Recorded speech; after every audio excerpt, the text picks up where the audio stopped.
present to you someone who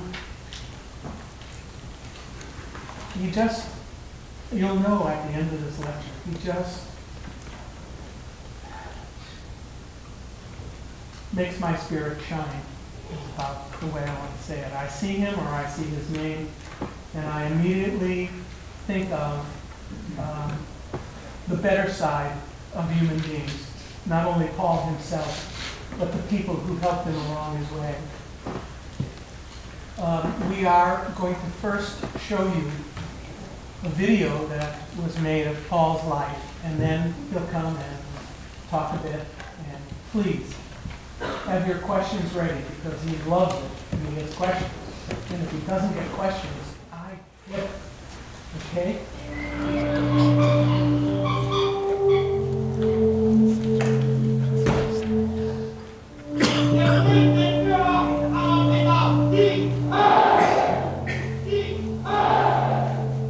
Many of my fellow children, many did not escape and were brutally put to death or tortured. It is beyond imagination.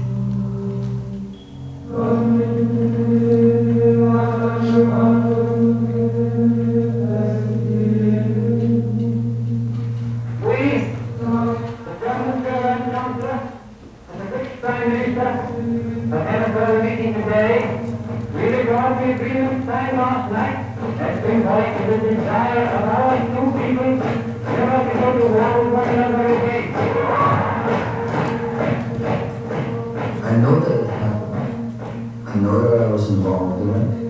I know that I had to go into hiding to escape.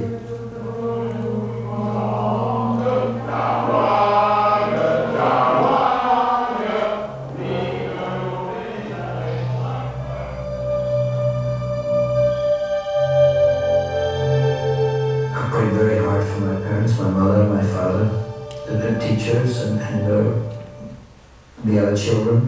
I prayed that none of us would have to die or be hurt before it was over.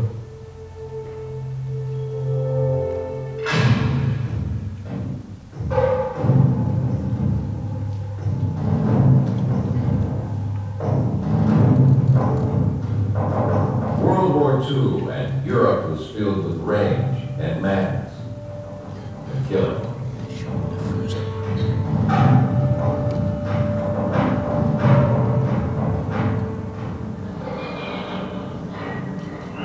But in the Ardennes forest of Belgium, there was a place of refuge.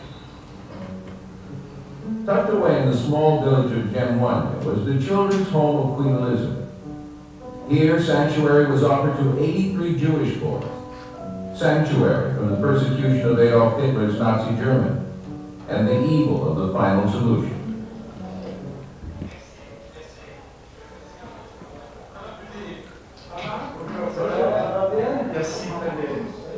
Four decades later, in the spring of this year, the children returned to a reunion.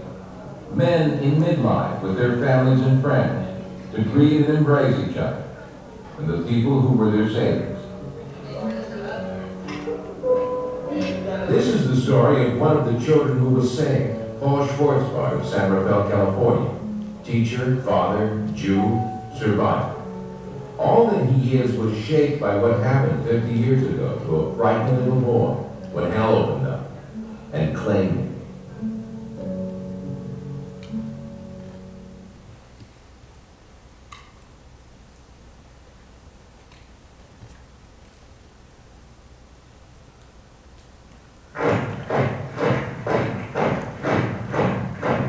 March 13th, 1938, Vienna, once the capital of an empire of kings and queens.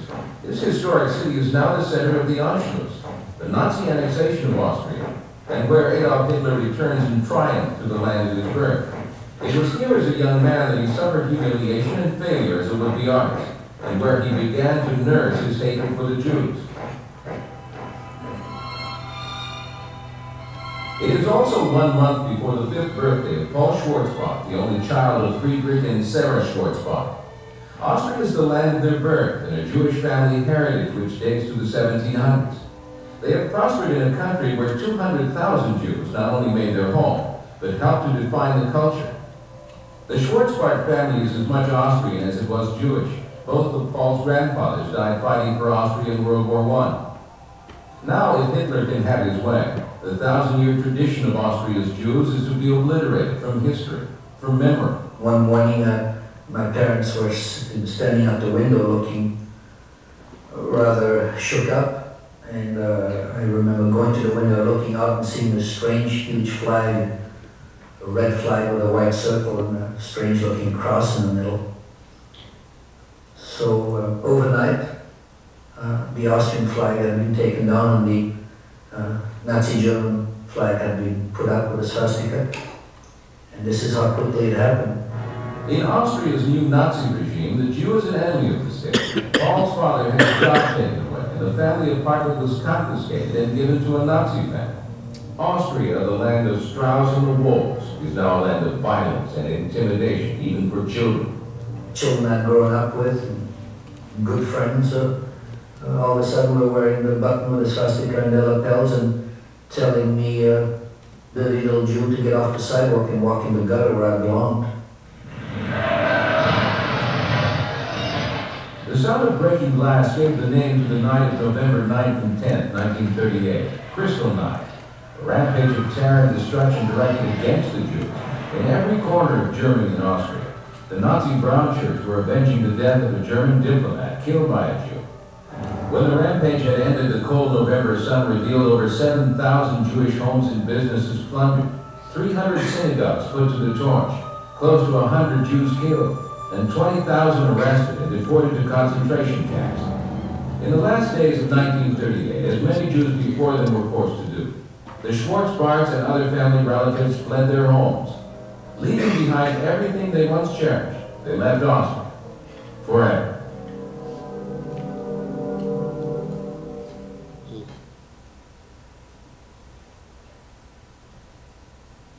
You're Albanese. Oh, I knew that. The old guard, the new wave. To tell you about another down-to-earth benefit from space research. I can't believe these glasses for the deaf. A tiny microphone on the frame connects to a portable computer which converts spoken words into visual cues that appear right on the lens of the glasses. Huh, the eye's doing what the ears can't. Incredible. Space technology. This is what's in it for you.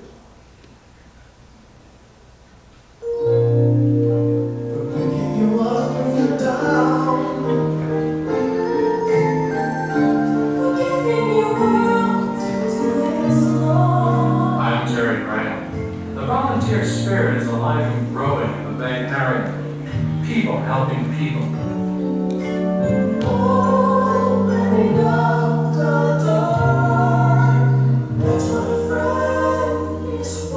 At Channel 4 for a long time now, we've thrown our heart and soul and resources behind those who care. We're doing our best to bring together those who want to help with those who need help.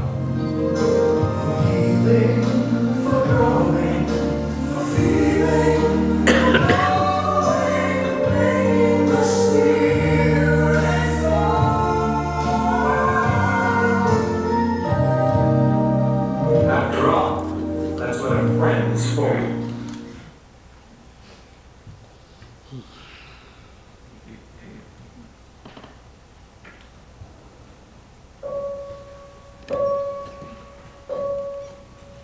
In late winter of 1938, the Schwarzbart smuggled themselves out of Austria through Germany and into Belgium. They are in search of visas for the United States. They find a small apartment in Brussels. It is a Jewish neighborhood. Life is hard. I remember next door there was a woman who sold, down the road next door, she sold coal and vegetables.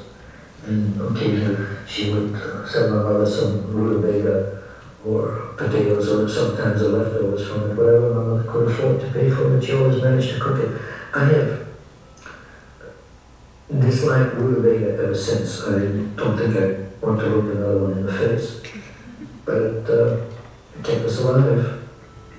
Again and again, Paul's father calls on the American embassy, but the visas never seem to come. Refugees are not able to obtain work permits, but Paul's mother finds illegal work as a housekeeper. As a result, Paul and his father spend many days together. neither would know just how precious their time together would be. World War II begins in September of 1939. Poland is invaded, and as Hitler's armies rage on, the young boy and his parents in Brussels try as best they can to lead normal lives. The closeness between a father and son grows stronger. I remember an enormous love for me, and which I returned. I remember an enormous love for my mother, which set a marvelous example for me both as husband and father. And this is really what is foremost in my memory. Now, almost a half-century later, in the same Brussels neighborhood, other memories of a past filled with joy and regret are resurrected. The family home in the corner apartment building. Paul, now 55, has not entered this place since his childhood days. The little apartment that we rented in 39, it was a walk-up on the 3rd floor. I feel like an intruder, you know. Okay, here's the 3rd floor. This was it. Looks unoccupied. This was our kitchen. This was our bedroom. It looks unoccupied.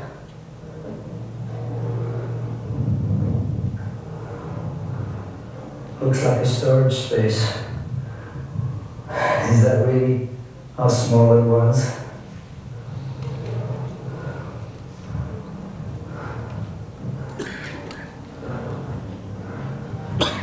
This door that either did not exist, don't remember. If it did exist, there was not one that opened, because this is all there was. My bed was here. There was a stove here. My mother's bed was right here. I always thought it was a large room. It's not a large room. This was our little kitchen. My God, it's small. Stove stood right here. There was, of course, no sink, no water connection. We had to get in the toilet to get the water. There was a large table there. My mother had made curtains for it, so that was a storage space underneath. There were no cupboards or any sort. And that's all. That was the kitchen. Good times up here. Yeah. Wonderful family time up here. I never knew it was small, that we were poor or anything like that. Never really felt that. Good times. Our love.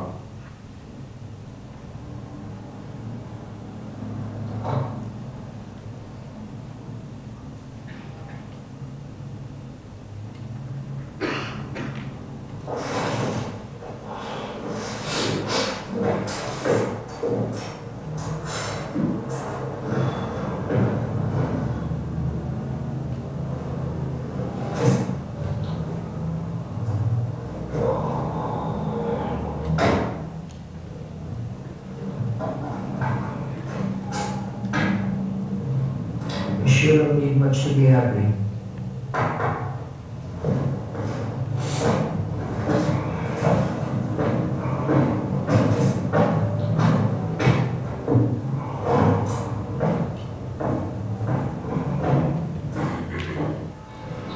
In the same September month of the Nazi blitzkrieg into Poland, Paul Schwarzbart begins the 1st grade. He is 6 years old. This is the school where I met Joseph Campé. Wonderful man, my first year teacher. He really taught me French. And then when the Germans said that Jews could no longer go to school, he retired. He would not, if he couldn't teach everyone, he wouldn't teach. Every morning on his way to school, he would drop off a pack of sandwiches for me at the house. So I would eat lunch. So I would eat. And he did that every day. Just a stranger, my teacher.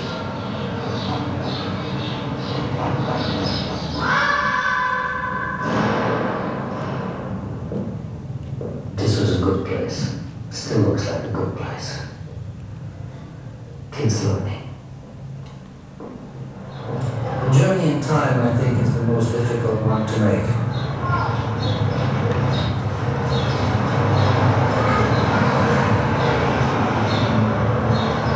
It's also the most meaningful one.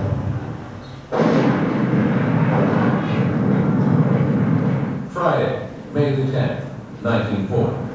The German armies invade Holland, Luxembourg, and Belgium.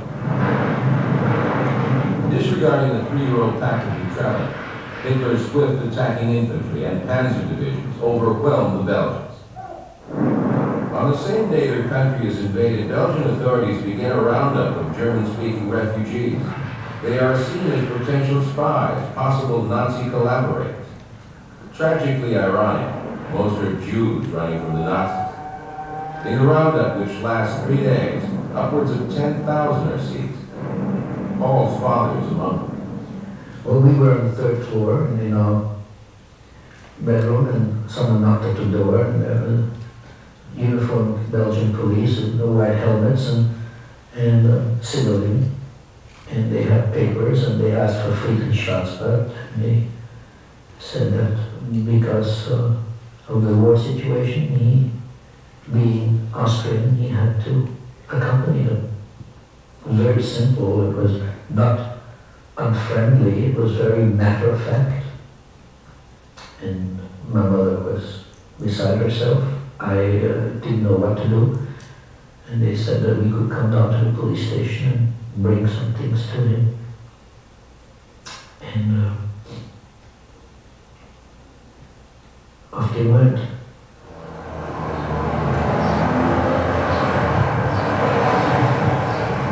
This is what they brought the people on the 10th of May. The Germans, the Austrians, all the people of German origin, most of whom were Jews, but they didn't care. They stuck them in here, and then they were locked up in this tiny little courtyard, bunches at a time.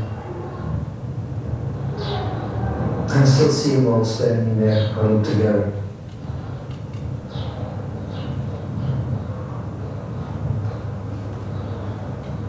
Everybody trying to be optimistic and wishing their wives or whomever, well, they'd be all right. And so my mother and I brought a bundle of clothes here and got it through the grill work, and this is the last place I saw my father. Yeah, right behind us here, just sticking his hand out, reaching for us.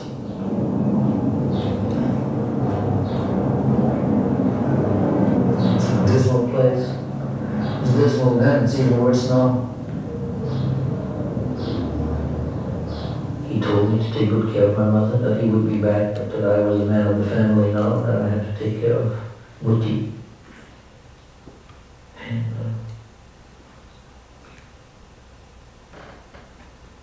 I always knew that this was the last time.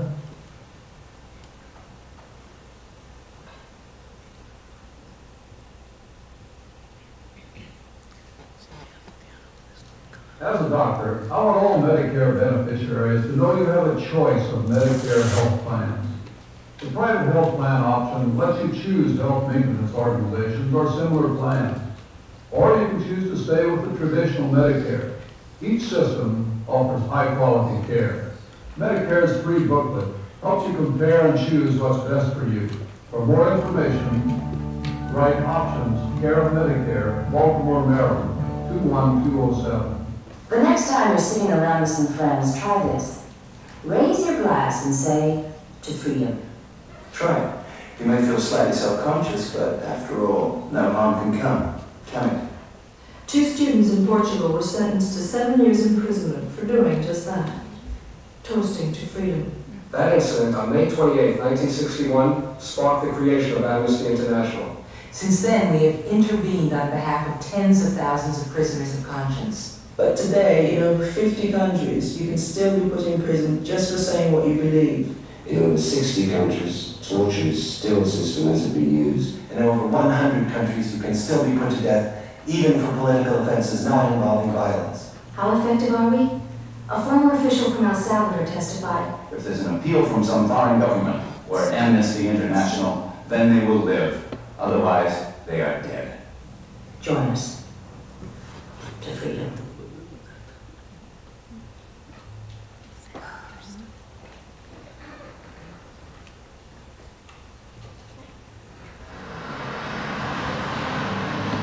The very day of his father's arrest, on the way home from their goodbye, Paul and his mother meet a woman whose family would become their Good Samaritan.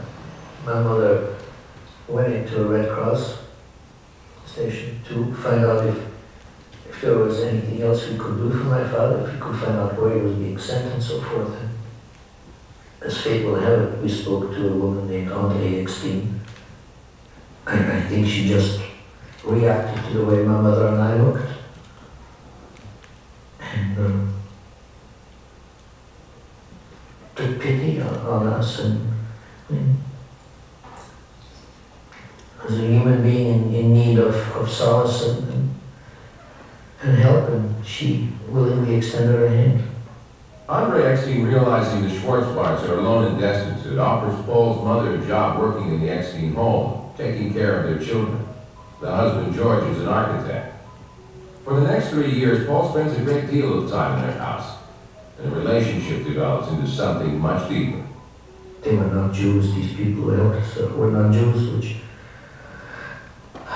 allowed them a certain amount of freedom that we didn't have, but also linked them very closely with us, and they would have certainly shared our fate if anything had happened to us. Belgium surrenders 3 weeks after the Nazi invasion, and life for the country's 90,000 Jews becomes even more uncertain and dangerous. In the apartment next to the Schwarzbarts lives a woman who entertains the troops. Which in this case meant Germans and even SS in their black uniforms. And which scared my mother very, very much. And yet we lived with it. I remember sometimes at night, she would, the walls were rather thin, and she would put her hands over my ears to protect my innocence. Then come the letters written by Paul's father. He is in the mountains of southwest France at labor camps where the Belgian authorities have sent him. Darling, give special kisses to my child. The first letter is dated June 26, 1940, soon after France falls to the Germans. More letters follow, and the family writes back. The Germans censor the letters, but let them go through as proof of their so-called humanity. What survives are Friedrich Schwarzbart's expressions of hope and love for his family. This is what he writes Paul. You are my everything, my sunshine, as well as your mother's and the whole family's.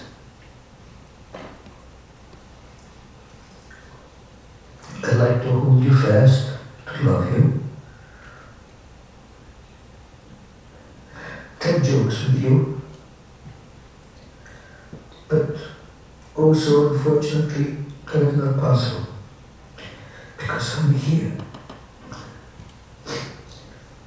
But your picture I carry in my heart, and my thoughts are ever with you. And there are words of love from husband to wife, words of love between a man and a woman.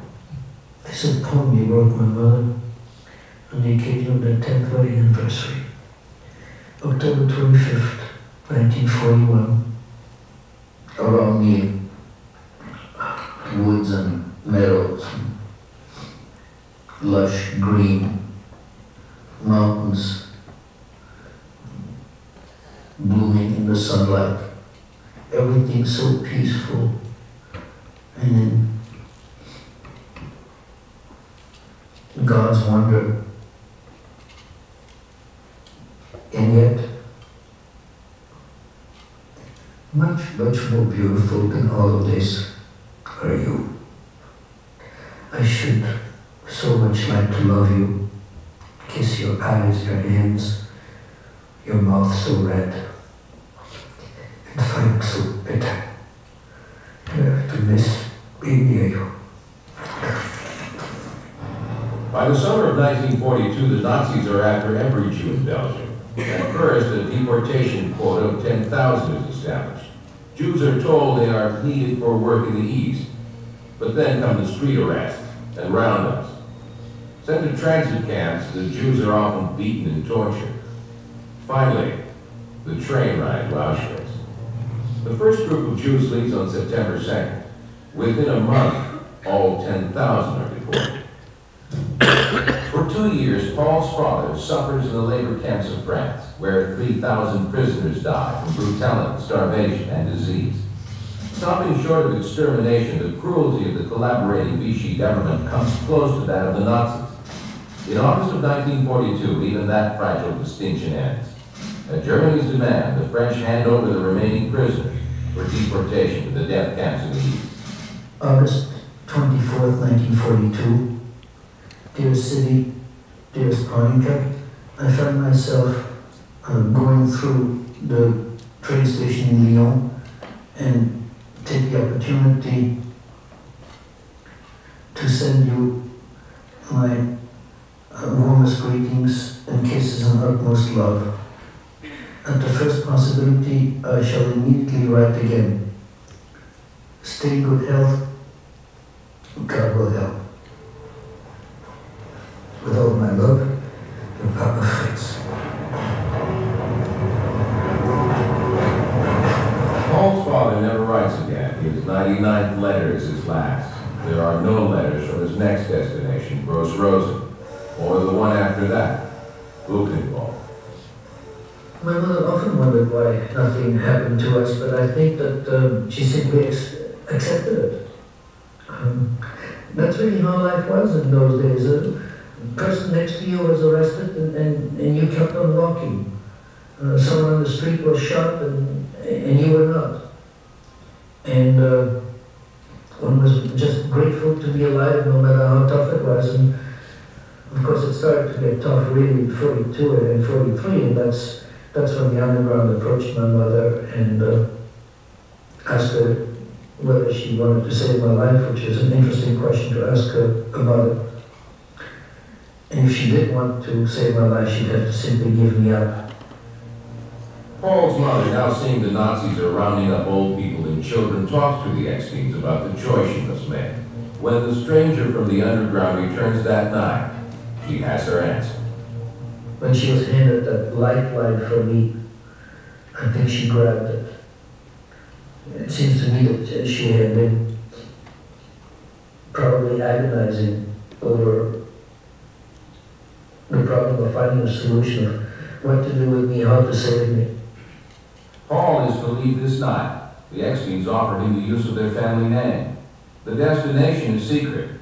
Not even his mother is told. She got a bundle of clothes together for me. Some good shoes and some more underwear. And the man came and she said yes. And we kissed goodbye. It wasn't quite so simple, but... And off I went into the night with this man holding me by the hand. And he took me to the train station. In Luxembourg. And he put me in a train, told me where I was going, and told me to take care of myself, which meant, remember, you're not Jewish. And then he walked away and I never saw him again. And a few hours later I ended up in India then, a little village of Jammunya. It is May 13th, 1943. Paul Schwarzbart, now Paul Epstein, does not know whether he will ever see his mother again. He is 10 years old.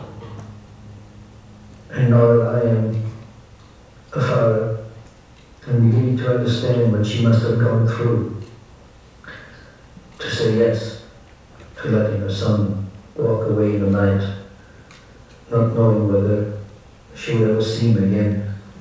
It must have torn her heart out.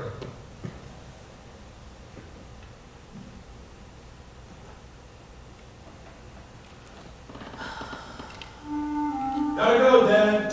When a loved one has to be left at home without care, Bye, Grandpa. life becomes empty. Love you, Pop. At Adult Day Health Centers, medical care is just the beginning. We also offer personalized therapy, and each weekday, we brighten lives with the best medicine of all, the joy of being with friends.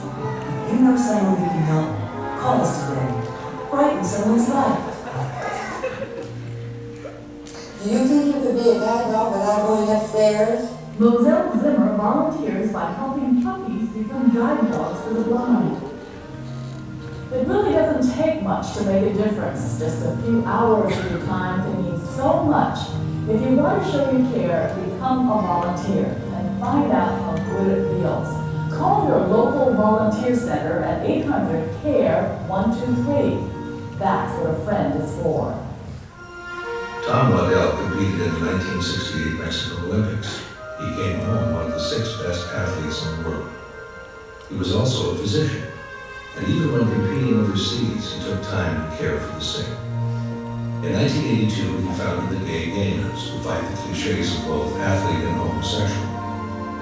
He married Sarah Lowenstein and had a daughter, Jessica. And finally, even as the disease attacked him, he tried to teach us about AIDS. Through the United Way's AIDS Crisis Fund, the Shanti Project, the San Francisco AIDS Foundation, and others can continue Tom's teaching and help those who have AIDS live and die with dignity. AIDS destroys the best among us, the doctor, soldier, athlete, and father. In Tom Waddell's case, it killed them all in one.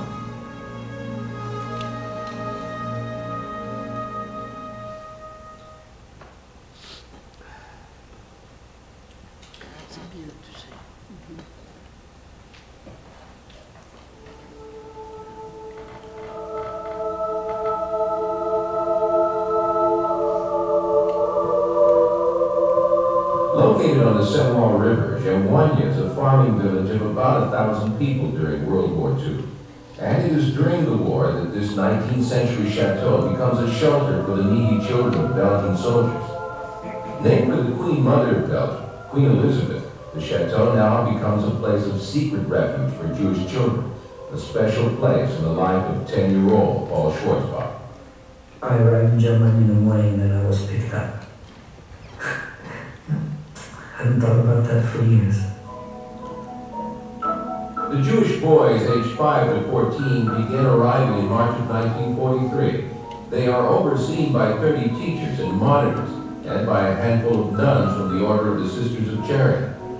In the morning, we would be having classes with these various teachers who would try to maintain our education.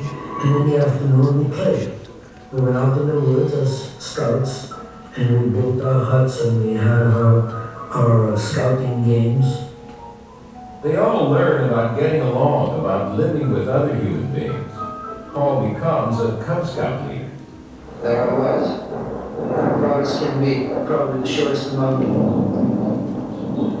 Along with Paul Joyce, my mentor, and walking almost side by side with him. I remember always gave him such a good and proud feeling. With Paul's father lost to him, 23-year-old teacher Paul Joris becomes one of the most important people in young Paul's life. He said that when I arrived there, I seemed lost and very sad. He talked to me, and it just clicked.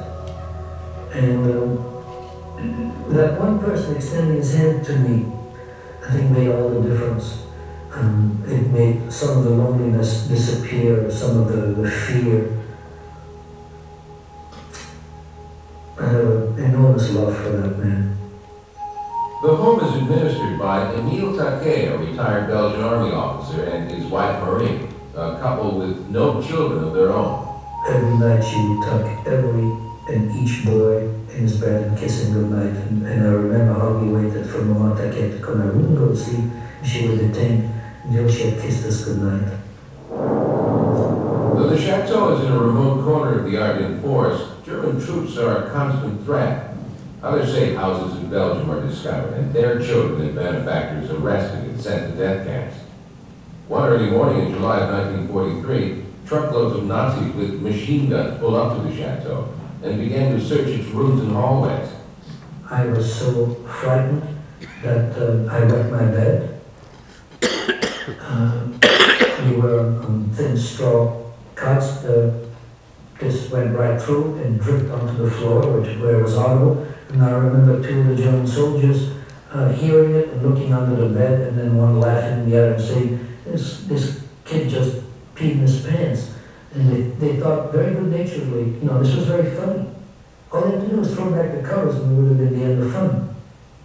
One of the monitors, the one nicknamed Mouton, is taken away, presumably to his death. But by some unexplained miracle, the boys are spared. Hiding at the chateau means that Paul must take on a Catholic identity. All the Jewish boys do. Paul is baptized. He takes Holy Communion. He even becomes an altar boy. And believe it or not, it was a very good altar boy, because this was not an act for me. For any of us, I think. We lived what we did. And the Our Father and the Hail Mary were learned, in one session as I listened to everyone repeating them, because we have to utter these prayers constantly. We have to say grace. And I became a very good Catholic, which I suppose is being a good Jew, since Jesus was a Jew. As the months pass into next year, Paul falls into a routine that offers some semblance of tranquility. The home becomes a place of beauty and warmth. And there is nothing in these walls associated with sadness, whatever may have torn us up inside, have nothing to do with this place. And so as I look at these walls, I just feel peaceful. The land was made standing on the coastal track by troops of the Allied Expeditionary Force. The hour of your liberation was approaching. By September of 1944, the Allies are in the process of pushing the Germans to their own borders. In the afternoon of the 8th, soldiers from the American 28th Infantry Division encountered German troops in Gem 1. The skirmish extends to the grounds of the chateau. And there, my friends and I stood out there with bullets literally whistling by and shells exploding, too dumb to take shelter, not really caring about it. And I think even the teachers, the monitors, were just as much in awe of what was happening and were watching with us and forgot to tell us to get back in. And here came the jeeps really with their antennas, which we thought were fishing poles, and the boys got out and stood out in the open, shooting back. By late afternoon, the encounter is over. Americans moved the Germans into further retreat. The village of Gem 1 is liberated. So is the children's home of Queen Elizabeth. All 83 Jewish boys survived. For what it did for us, it was an immense fortress. A refuge, a place of learning, a place to grow up. Now 11 and a half, Paul receives permission from Madame Taquet to leave the chateau. On October 30th, he says goodbye, and with Pope, his only companion, sets out for the old Brussels neighborhood in search of his mother. She always said that she did not want to give up this apartment because that was the one place where my father knew that he could find her, and I too, after I went away, I would come back to that. And that's why she said she stayed. But she lived in fear throughout the war, every minute. On a familiar street, hope becomes reality. After almost 2 years, Paul finds once again the soft embrace of his mother. When I saw my mother in the distance, I recognized her, of course, immediately, and she, me, and we start running toward each other, almost like in a movie. And I was calling out Mutti, which is what I called her. And one of the first things I said to her was, "Oh God," in broken German, "I was so homesick for you." And just hugged. One of the things she said to me was that, we can wait for Papa's return together.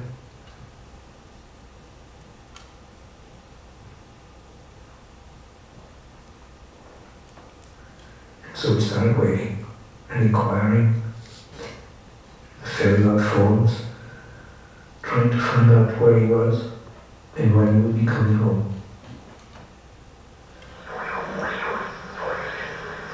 There were 2 rows of bodies stacked up like cordwood. They were kin and very white. Murder had been done at Buchenwald. God alone knows how many men and boys have died there during the last 12 years. The journey of Paul's father ends in the concentration camp of Buchenwald, where Nazi cruelty survived even while its army crumbles. It is here that Friedrich Schwarzbart dies.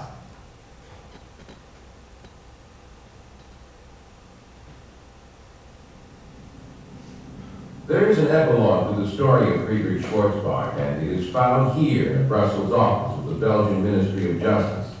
In a series of rooms, Nazi records, row upon row, detail ledgers, the cold arithmetic of life and death. These are all the Jews who were deported out of Belgium. Paul comes here out of curiosity, looking for his personal history in the code books of the underground. The records keeper Claire Beret helps him discover other information. Since 1960, Paul has known for certain that his father is dead, but it is only here and now that he learns how he died. Yes, here's my father. He entered Buchenwald on the 10th of February 45, coming from the camp of Grossrosen, with his number 124951. Nearly died there 1 week or 8 days later. It says died when I was on the way, they don't say murdered. This is so chilling that there are just no words for it.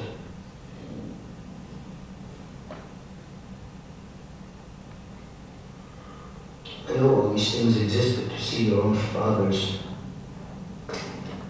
life. Little slips of paper from German registers. You know. There's all the information. It's incredible.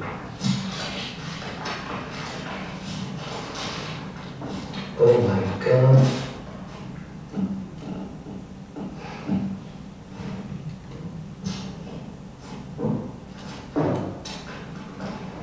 How I remember him.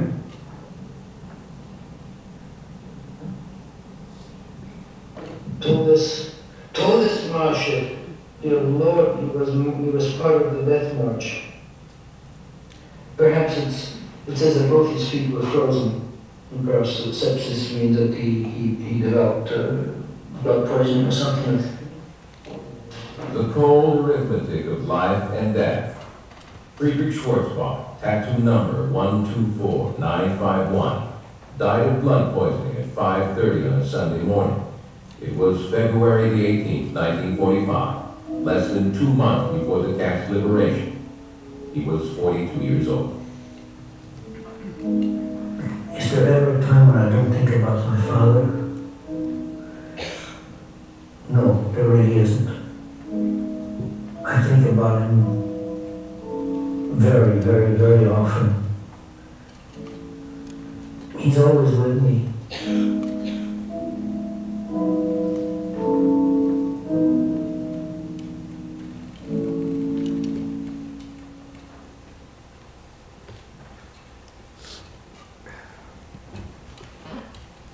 In the slums of Southeast Asia, there are children with pale or black skin, blue or brown eyes, fair hair or dark.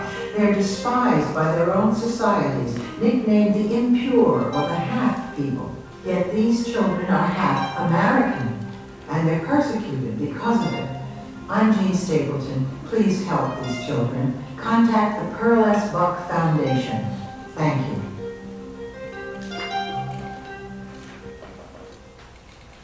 I am 92 years old, but I never thought I'd live to make it. Now then, they tell me I'm going to make it to 100. Now, I use the van mostly for grocery shopping because I'm too healthy to go to a doctor, so I use the van for groceries. I I feel that I've really taken care of myself now, which I couldn't do if it wasn't for the band. My grandson from Kansas City came and I fed him avocados and crab louie. They were sitting at the table eating, and one of the boys looked up and he said, "Gran, you sure do set a good table." When you give to the United Way, you support the Nevada Human Needs Center. It's very important for me to stay in this house. I'm very happy here, and I'm not afraid. And the center provides people like Bert Seeley with some pretty important things, like the freedom to get out. Of course, I was born in Missouri, and I'm as independent as a hog on ice. And the freedom to come home. I don't know you, but I love you.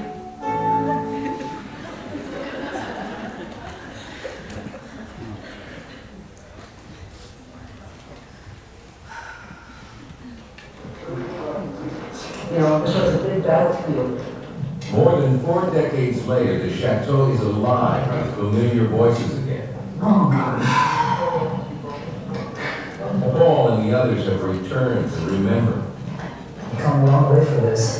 On this warm Sunday afternoon in the Ardennes, they've come from their homes across Europe and America.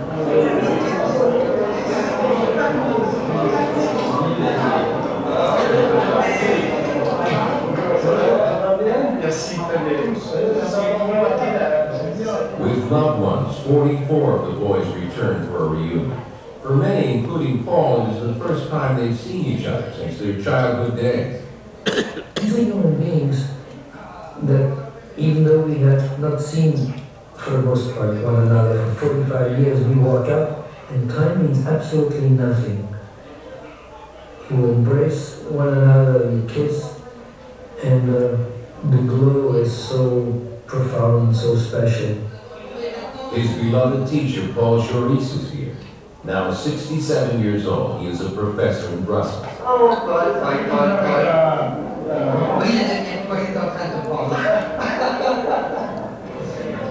Madame Taquet, now 87, and a widow. And here's Mouton, the monitor who was taken away by the Nazis. The boys all thought he was killed, but he is alive, and he is here. They all return to see each other and hear words that acknowledge the purpose of this day. Words that bring back those years of sacrifice and fear and death. C'est à travers les mains de ces filles que la résistance perd. David Inoloki, who organized the reunion, entered the chateau on his 5th birthday. He says returning today is like finding a family he had lost. And there's no border, no difference between those boys. They are all the same. Little boys said they had grown up now. One of the people who saved the little boys is 66-year-old Andrei Herskovici. A Brussels school teacher in 1942, she became alarmed as her Jewish pupils vanished one by one during the Nazi deportations. I would ask why they were missing, and they told me they were taken away last night by the Germans. They went to a camp. And then I told myself it was impossible. We cannot stay like this doing nothing. Others shared her feelings. In the same year, the Jewish Defense Committee was established to save Jews from extermination. The committee contacted authorities in the Belgian government who were sympathetic. They agreed to help provide secret havens like the Children's Home of Queen Elizabeth. Andre joined the effort and, through the Belgian underground, began the dangerous job of shepherding children. And it was very dramatic when I left with the child, and the mothers were begging me and kissing me and were asking me, tell me where the child is going to go. And I said, no. Afterwards, when I was in the street, I cried, but at the time it was hard for the mothers, and many of these mothers never saw their children again. That's what you should know. The children of Gemonia on this day also came to honor those who helped save them. They are called righteous Gentiles, non-Jews, who saved Jews during the war.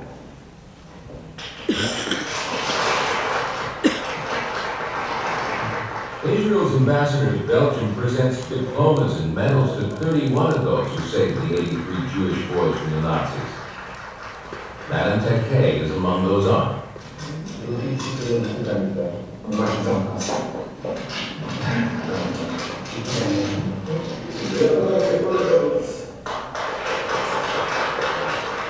Paul Jaurès was also recognized. The man young Paul so admired and respected that he too became a teacher.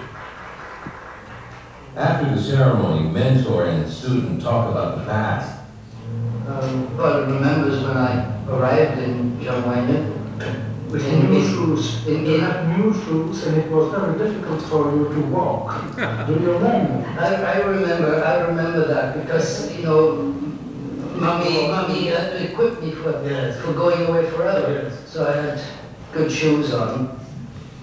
We became good friends. Yes, and then you became my godfather. In the true sense of the word. He was not a rational boy. I had some pupils in my classroom who were very true, but who only worked with their heads. And Paul had also a very big heart. You understand what I mean? That's what was Paul. And because he had a very big heart, his eyes reflected what happened in his heart and in his body. On the way to the banquet, Paul met another dear old friend, 73-year-old Father René Ardet, the priest who made Paul an altar boy. He was our father with a capital F, and he taught us catechism, and he taught us about values, and he taught us about dignity and how to become a human being that matters. Father Ardet, now with cancer, was advised by doctors not to attend the reunion. But he came, he says, because doctors don't always understand about God.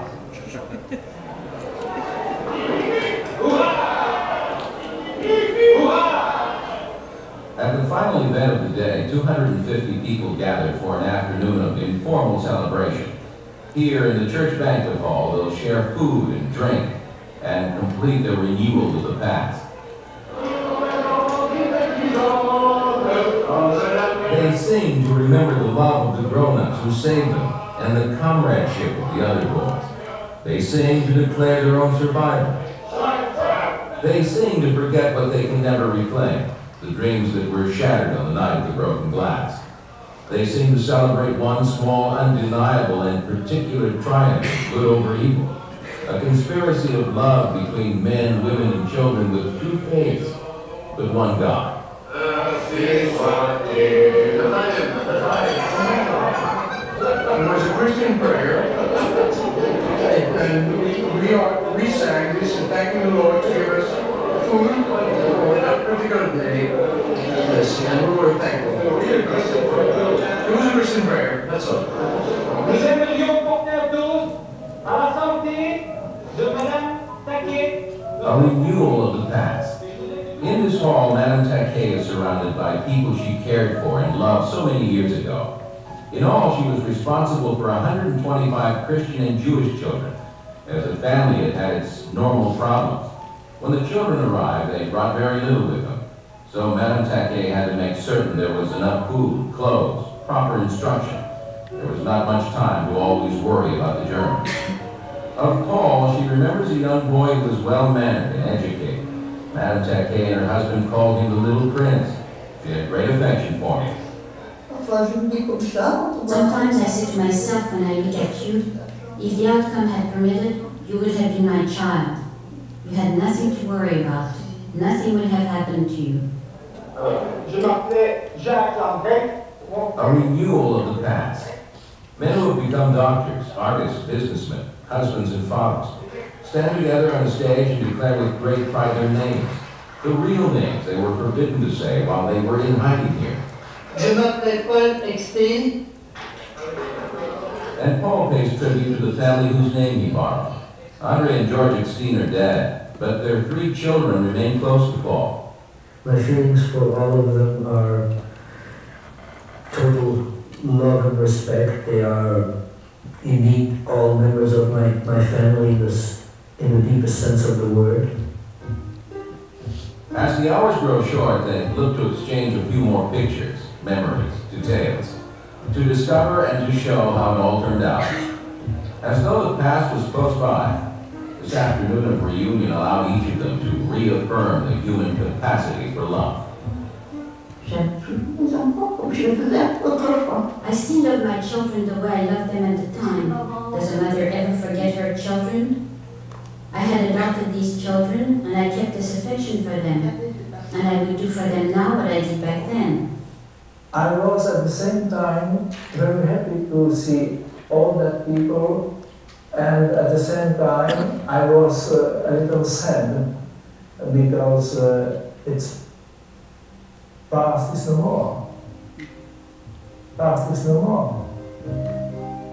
Little by little it became more and more emotional, and after a little while it was almost overwhelming. Because all the memories of those days and what I kept seeing all of us as kids again. All for one for all. So for one day they've been together again, and now that day is coming to a close. They tell each other we must meet again.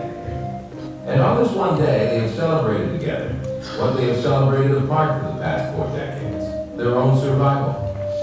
They have returned to the place and the people where that survival was secure. They have shown what they have made of that gift they were given here. A journey begun in fear and completed in triumph. It's wonderful to be alive.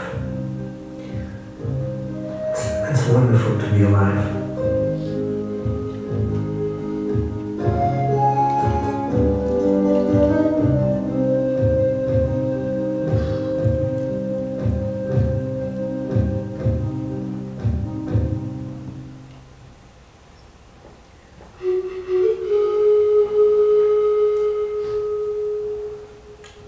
Hitler's dream of a 1,000-year Reich ended in 12 years. Of the 6 million Jews who were murdered, 1.5 million were children. 15 of Paul's relatives were exterminated by the Nazis. Fulfilling a legacy offered in his youth, Paul has been a teacher for 32 years. He is also a proud husband and father. His wife Gail is a concert violinist, and they are the parents of 2 sons, Mark 14 and David 13. A close, nurturing family, they continue the religion of his ancestors. In 1969, having remained faithful to her husband, Sarah Schwarzbart died.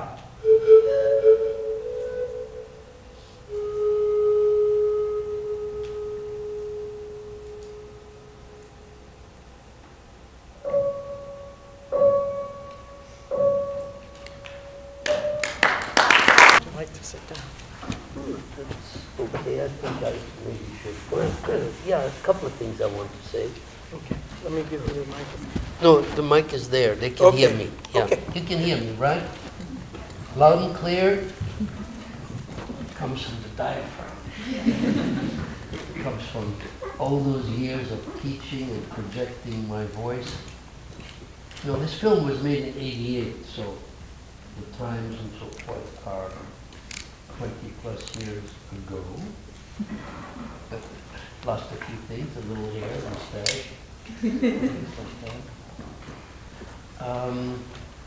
I really want to pay tribute to Ken Swartz, who was SWARTZ, who works for KRON.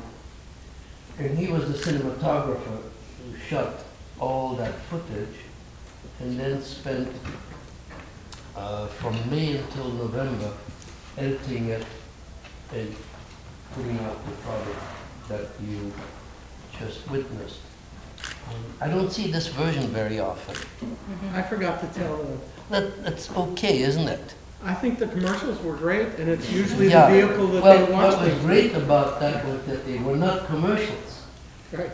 You see, I think it was the vice president of Channel 4 called me before this was released, and they said, we think this film is too important to commercialize, so we're not going to sell it. But we'd like to get your permission to do public service announcements. It's your film, I said. Well, of course, you have my permission. And I think it was extraordinarily in good taste and very, very well done for these interruptions. So they sent a crew to Europe, they did all that and so forth, and then they would not sell it or make a profit, which, you know, is amazing to me, because we think that these stations are so crass, and obviously that's not true. You know, and, Ken always wanted them to actually sell it so that we could do more things with the film, but they wouldn't spare it somewhere. And you know, we saw the copy that I made from my own beta copy that I recorded when it actually played. You know, then I transferred to a DVD, and that's what you just watched. Pretty good, actually. You know, those beta machines are fantastic. Very good. Anyway, Ken shot, you know, hours and hours of film, and then cut it all down to these 57 minutes, which is also, I think, phenomenal. That they were able to do that, and then they, you know, and worked with the sound and the soundtrack, which was just recorded live and without any continuity, you know, because he wrote the script and so forth while he was editing. There was none. He was just shooting. It was really, is this interesting to you? Mm-hmm. Yeah, because young people are usually interested in filmmaking and so forth. But when I didn't meet Ken until the airport. So he told me, you'll recognize me because I'm accompanied. And I didn't quite know what that meant. He meant an enormous Betamax camera which he was carrying, which he never let out of his sight. You know, the man had a seat on the plane next to him for his camera. It's a fact. And you know, without it, what would he have done? You know? And then when we got there and the luggage was being unloaded in my little case and trunks and stuff for him, because the Betamax cassettes were 20 minutes long. And he shot hours and hours and hours, at least 20 or more. You said much more. And so, you know, divide each one by 3 or multiply that, you know, so you see trunks of film. And this is not digital, you know. Anyway, I just wanted to pay tribute to him and mention, you know, what a fabulous job that man did, following me everywhere with that enormous camera. And it took me a while to realize that he was shooting really me, you know, because the idea was he was going to make a documentary about this reunion. But as it turned out, he knew all along, without telling me, that I was the subject. He couldn't have picked better or more photogenic or whatever. Yeah, I don't suffer from shyness. You know, one of the joys of my life is that I was in the classroom for 45 years. You can't do that if you're shy. You know, the young people will eat you. In the old sense of the word. And so, I forgot where I was going with this. Not that it really, not that it really matters. But the film got 3 Emmys. Bob Jimenez got 1, Ken got 1, and Lee got another one. He was one of the writers. Bob Jimenez was the anchorman at Channel 4 in those days. And the second version, they just changed the narrator and changed a few things. Not the film itself, but in the ending and so forth, to mention that I had lost my dear wife or died. Things like that. Here we end with my mother's death. It's really interesting because I'm writing another book, you know, to follow this one, because people are saying, well, what about what happened after? So I'm writing that one, and today I reached the point where my mother died. You know, my mother died in 1969. So we were just talking about that, of course. I thought that I should give you a chance to ask your questions or make your comments. You could have a dialogue, Whatever pleases you. You know, fill in gaps. There are many gaps. One gap that was not, one thing that was really not made clear in the film is that until 1988, when I went to the reunion, or before going to the reunion, I thought I was the only Jewish boy in that school. In the film, the narration is such that you think that I knew all along, right? Well, I didn't. I thought I was it. The fact that I was the only one baptized, that is a fact. Madame Taquet, as she said, was that she and her husband, they were childless, they wanted to adopt me after the war, if the situation permitted. She never said it to me, because the moment I found my mother, that part of her future disappeared. What a lady. What an incredible lady. She became my godmother when I was baptized, and Paul Joris, my godfather.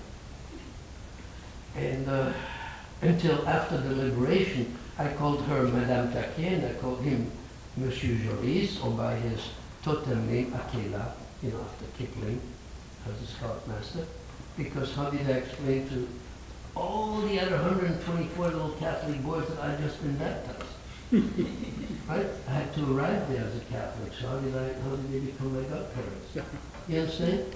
So, but after the liberation, I wasn't afraid anymore, and I could call them godmother and godfather, which are two beautiful words to call someone.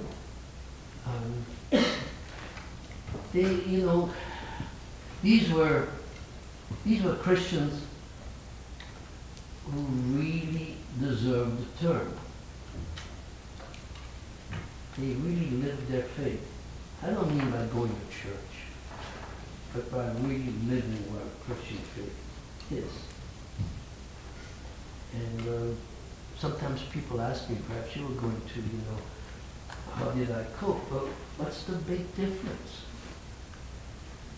You know, except I had to do it there in Latin, right? We pray so and so forth in Hebrew or in the language of the country. They both work. I had to learn Latin to play the role the way I was supposed to. One of the big things that really weighed on my little 10-year-old shoulders was that I understood. I was the only Jew. If I were caught, 124 Christian boys would die too, most likely, plus 30 teachers. You understand? That's how the Germans worked, you know? So I was very careful to hide my true identity. And so I lived those 2 years as a Catholic Belgian. The Belgian part was easy because my French was so good. Everything I did was so good. You can't be teaching for 45 years and not be good. You know? It's a wonderful profession. And well, you see me with a lovely lady, my wife, who happens to herself be a teacher. She only taught for 35 years. The fact that she's so much younger than I may account for that than I am. So together, 80 years of teaching, not too shabby. Huh? And that's how we met after the mother of my children died. And it just so happens that Sherry's husband had died and we met. We've been married 11 years now, which is unbelievable and wonderful. The man should be so lucky. It's not given to many even once, you know. So, Paul, I know you're very proud of your sons. Oh, are we proud of our sons? What would you like? Oh, tell them. Okay, you saw these two good-looking guys, right? As young men. Okay. Well, the older one today is, in 15 days, he will be 38. Yeah. I'm so young to have a 38-year-old son. And his brother David in June will be 37. Time marches on. They miss their mother. You saw the first baby. Yes, Mark just had a baby, which there he is with his lovely wife, Catherine, and isn't that baby delicious? They call it Jean Paul. Guess where the Paul came from? And they actually call him JP, the light of our life. He's grandchild number 6 because David, the young one, you should know that he's a career Navy man. And you know about those sailors. He's a submariner, so he's away for like 6 months and he comes home. I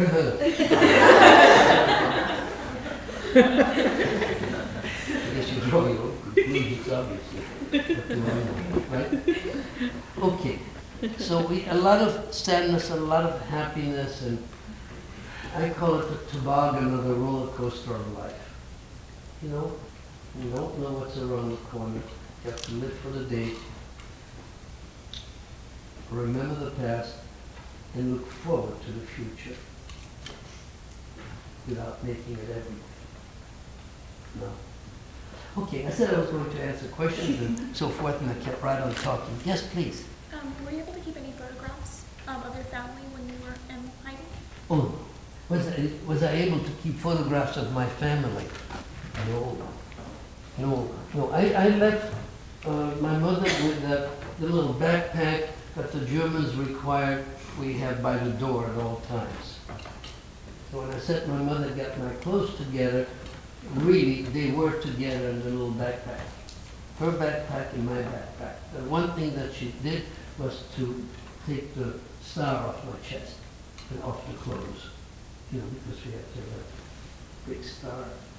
And the new shoes that they're talking about, they just wear my good shoes, you know, my second pair to wear for holidays and so forth. So they didn't get much action, and so walking from the train all the way through the forest and to the village hurt. Plus the fact that I was starving and scared, you know, all these things, which make a heck of a package for a 10-year-old kid. But when I think of how my mother must have felt, I know it's nothing.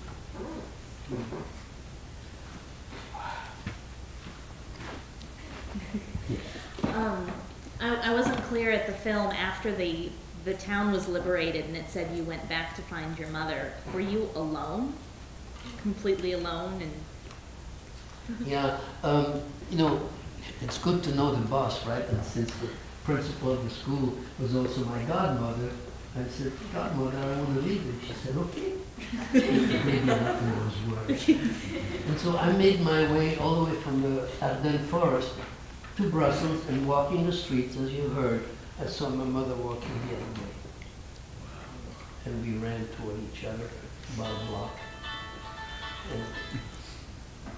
And you don't usually get accompaniment, but that was pretty good. So, you know, I mean, you see that in the movie, you say, "Oh, yeah, whoever wrote it had good imagination," right? It's the truth. It's the truth. Yes? How did your mother avoid getting shipped off to a concentration camp during? Very good question. What can I tell you? It was just luck? Pardon? It was just luck? Don't say just luck, but luck. Yes, definitely. You know, everything was luck. Bad or good. You know, I mentioned you walk down the street and they grab somebody, there's the person right next to you, not you. It's bad luck for him or her, and good luck for you. Or somebody gets shot down, that's not you. It's just dumb luck. You know, I say dumb because you have nothing to do with it. You know, or if you're a real believer, the hand of God, you know, fate. That's really it. I happen to believe. You know. Yeah, luck. I have absolutely no recollection of the time of saying goodbye at the school and seeing my mother in the street. And yet, that was a long way to go by myself. I don't remember someone suggested I go through hypnosis, and I said, what for? What's going to add to my life? You know? My left and my out. Right? Did you and your mom ever talk about the years that you spent apart from each other? That's another wonderful question. My mother and I speak about the years that we spent apart, not until much later in the United States.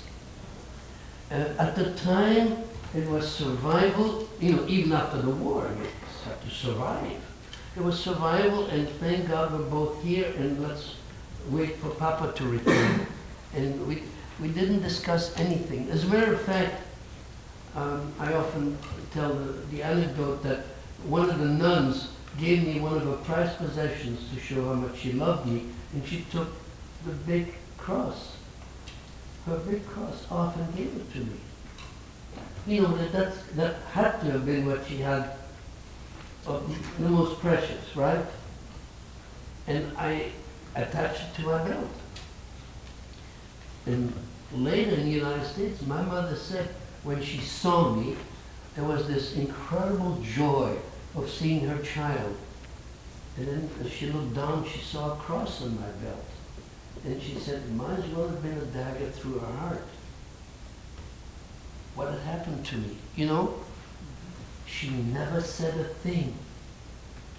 She didn't belabor it. She didn't say anything about it. And when Friday night came along, she blessed the candles for Shabbat. And I went right back to where I'd been before I left, without any discussions, trials and tribulations, no discussions, no, you know, no, whatever. But an extremely intelligent, wonderful lady, my mother. May she rest in peace.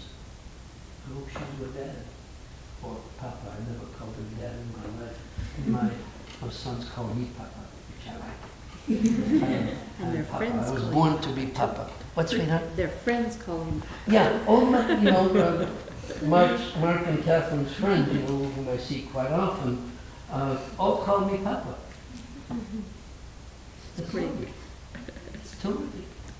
David and his family, since he's in the military, he's always far away. You know, so we don't see our grandchildren very often. So this one's going to get awfully spoiled. You know, it's all the Jean-Paul. The fact that it's my name has nothing to do. Yes. When did you come to the United States? I came to the United States in December of '48. So I've been here 63 years. How's my English? Pretty good. One thing that drives me absolutely up the wall is some strangers say, where's that accent from? I say, what accent? Get away. I speak American. It's not an accent. Yeah, 63 years, is that something? I was 15 when I came, and in a couple of months I'm going to be 79. But the year after that, God willing, 80. How can anybody be so young and turn 80? It's true.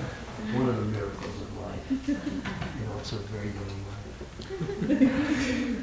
I highly recommend it. Huh? He's in person up there. I don't see that. Oh, back there, yes. As your children were growing up, how did you explain your history to them? Could you repeat that, please? As your children were growing up, as your boys were growing up, how did you explain your background and your history to them? I was always very, very open with our sons. And so, you know, I would always answer questions and tell them things. It's very interesting because when the film was being shown in November of 1988, to coincide with Kristallnacht, the boys asked if they could watch it in their room, on their own. They knew that their mother and I would be crying, right? So they watched it on their own. Afterwards, David said, you know, Papa, I know all the facts, to answer your question. But now I really understand the chronology. You know, for 14-year-old, that was pretty stupid then. My son.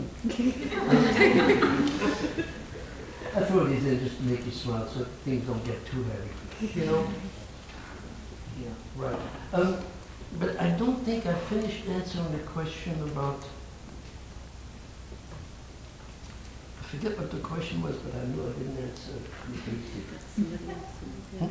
Yeah, I'm coming. Yes. Hi. I wanted to ask you about the night when the troops came to the school and you had the unfortunate event that you wet your bed. Did you ever find out what the principal said or how miraculously they left and didn't do anything? Did you hear? Yeah, that's another one of those miracles, you know, that can only happen in Catholic Church.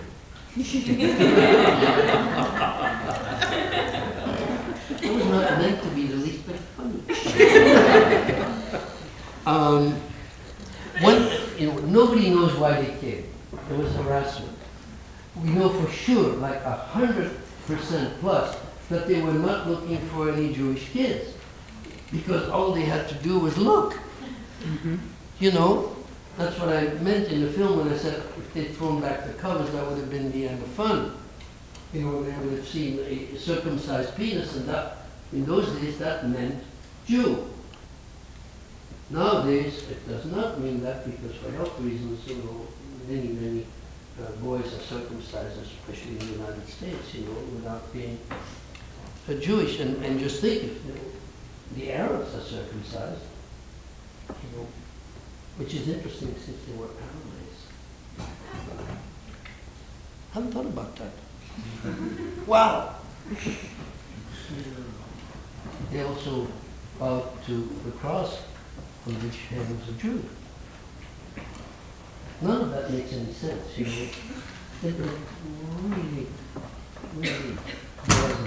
The reason they grabbed that one teacher, mouton, you know, mouton means sheep, for those of you who don't speak French, you know, because the teachers took on totem, like totem pole, you know, names as scout leaders, and he was a spy, which we didn't know. He was a real English spy. And I found out, I think, like 2 months ago about that. And he got panicky, which spies are not supposed to do. He left his bed and crawled up on the roof to hide. Well, the dogs smelled the bed and went and got him. You know, it was very foolish. They might not have bothered him because they weren't looking for him. He would not, at the reunion, he got probed a little bit. He would not talk about what happened to him. He was taken to prison, of course, concentration camps, not as a spy. He would have been shot or worse. He wouldn't talk about it, but the fact is he was at the reunion. And we couldn't possibly have been any happier than seeing that human being, you know. There was another, you know, you laughed about miracles. When the Americans liberated the village in October of 1944, since you're all historians, you know very well that they had landed in Normandy in June of 1944, right? Well, we didn't know that, we kids, because our teachers allowed us any subject of discussion, anything at all, except the war. That was absolutely taboo. And so we had no idea that the Americans were in Europe and making their way, okay? So when they appeared, we thought that they had fallen from heaven. And that it was a miracle, that they simply dropped from heaven. You know, because we knew how far away America was. And yesterday they were in America, and today they are here to save us. Angels. You know, and with the education that we were getting, this was absolutely believable, you see. I think it's beautiful.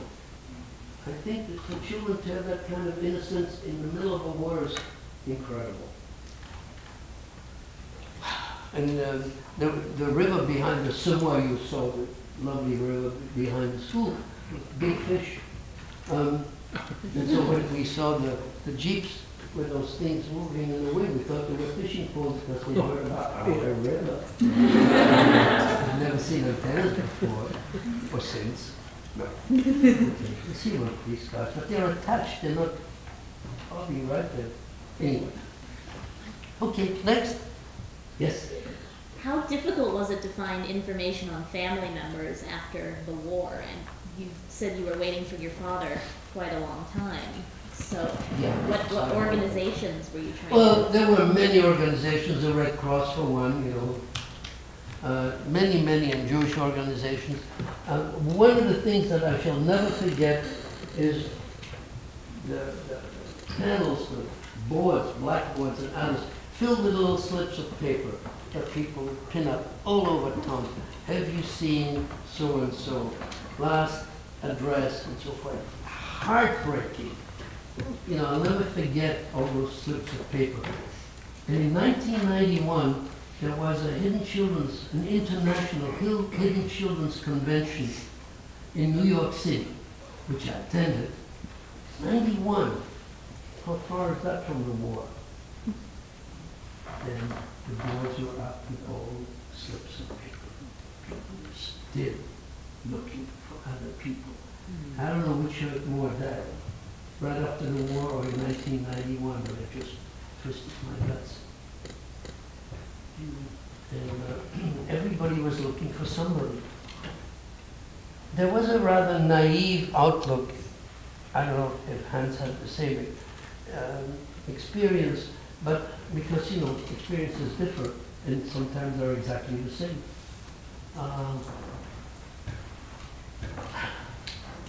People disappeared every day, you know. They were taken away. And we thought now that the Germans were gone, they would reappear. Nobody had heard yet immediately after the war about the concentration camps and the deaths and the horrors. You know, we thought, gone, now come back.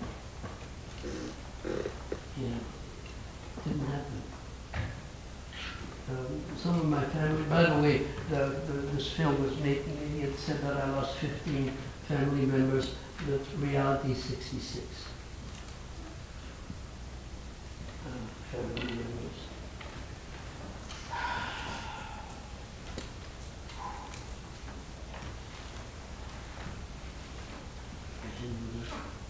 I just wanted to know what brought you to America. Shit.